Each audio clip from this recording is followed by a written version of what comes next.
So, hi, how's everybody doing? Yeah? All right. Here we go. So, the first story that I share tonight, pardon me, I've had a few to drink tonight. I'm a little nervous. As I mentioned earlier, usually when I'm on stage, I have like a whole barrier and stuff, but I don't right now. So this is all coming from the heart. It's a little hard to talk about because it's not something that I normally talk about or have been allowed to talk about in my life. So I am the youngest of 5 children. So I come from a family of 7. I was raised Mormon, not Jewish, so I don't have any fun stories about circumcision. Unless you want to talk about my botched one, which we're not going to go into. So I was raised Mormon. Which, are there any Mormons out here tonight? Ooh, thank God. I figured as much since we're at a bar. We're not going to run into a lot of them here, but they could be like your grocery clerk or your mailman, anybody. They're everywhere. It's the whole thing with them. So I was raised the youngest of 5 children in a Mormon household, a very strict Mormon household. And so it wasn't always easy. Obviously, I am not the epitome, the poster child for a Mormon child. So I guess music became an escape for me. It became a place where I was able to do my own thing and be a master of my own world. And unfortunately, growing up, I've not always been the confident person that you see in front of you today. I've not always been the person who's able to mess up in front of an audience of 250 people and carry on. It's something I had to learn. It's something I had to progress into.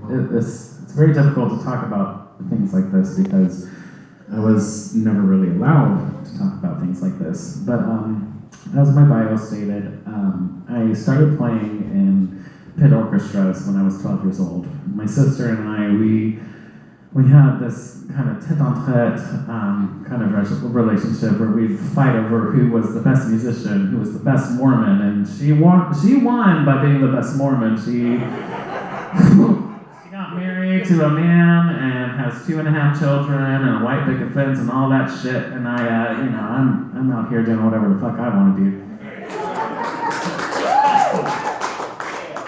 I got tassels on my shoes and everything, so it's always been difficult. I remember one of the most formative experiences. I was 8 years old when I saw my oldest brother, excommunicated not only from the Mormon faith, but excommunicated from our family. I was probably about 10 years old, and I realized that we don't speak about Kendrick, we don't bring up his name, and I'd asked at a holiday dinner, I was like, so is Kendrick coming along? And it was like as if we were in the Harry Potter world, and I had to mention Lord Voldemort's name. There was like a hush all over the crowd, and it was just like, oh shit, I'm sorry, my bad. Of course I didn't say shit as a kid, but I say shit now. So it was hard, realizing that, like, okay, things are different.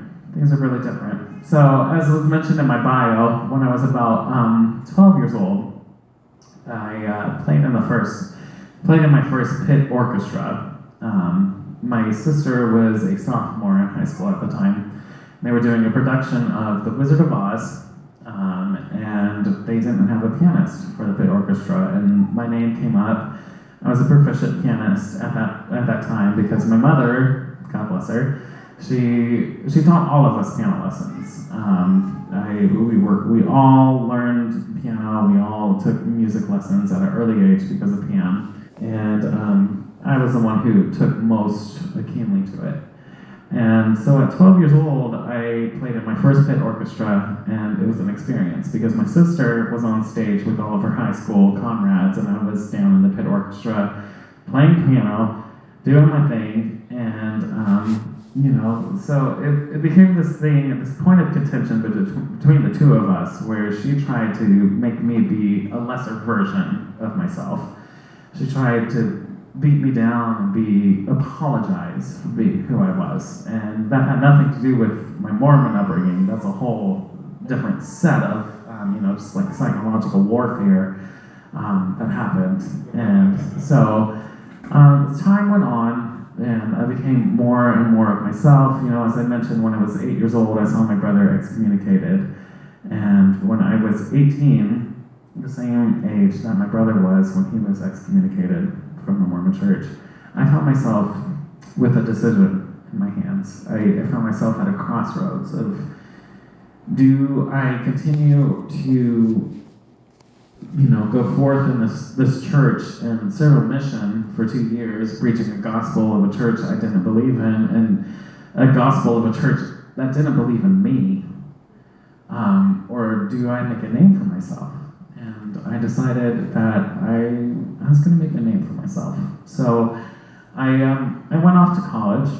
I went to Shorter University up in Rome, Georgia, where I met a lot of the same things that I was dealing with in my childhood. I don't know how much you know about that or not. Shorter was a Baptist university. They were controlled by the Southern Baptist Convention and all that. And I transferred down here to Mercer University, where I found my soul tribe. It took a minute, but I came down here to Macon, and I found myself in a group of people and around people who were not only supportive of supportive of who I am, but similar to who I am. And the stories that we hear tonight and the stories that we hear all around us, it's been heart opening, and it's been something that I find within myself. A soul tribe, as I mentioned, people who are not only like me, but are me. And so I'm thankful for the ability to have gone through the things that I've gone through, and to have lived through the things that I have lived through, but also have been able to become the person that I am. Somebody who says, I'm sorry, but I'm not sorry, because I'm going to not accept the things that you want me to be. I think somebody mentioned earlier about, living to be the person that they weren't, living to be the person that other people wanted them to be, but instead of being the person that they were. And so I'm thankful for this opportunity to be here tonight to speak on this.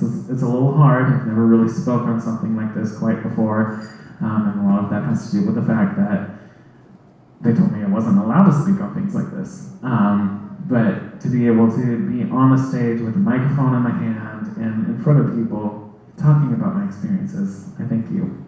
So here's to you, here's to me, and sorry, not but sorry, but I am